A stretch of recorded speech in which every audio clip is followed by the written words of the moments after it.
नयाँ नेपालमा अब नयाँ किसिमले कसरी ठग्न सकिन्छ भनेर चाहिँ म ज्यादै दत्तचित्त भएर लागिरहेको छु। ठगी गरेर समाते भने नि गणतन्त्र आएको छ, नयाँ नेपालमा त ठुलो सजाय हुन्छ होला नि। ए हुँदैन होला।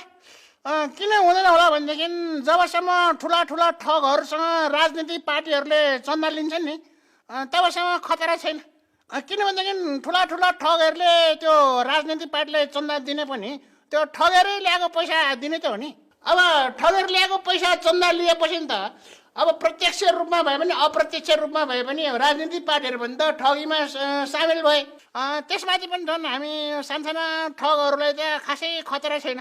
कहिलेकाहीँ त्यो राजनीतिक पार्टीको भातृ सङ्गठनहरूले समात्न सक्छन् कठालो।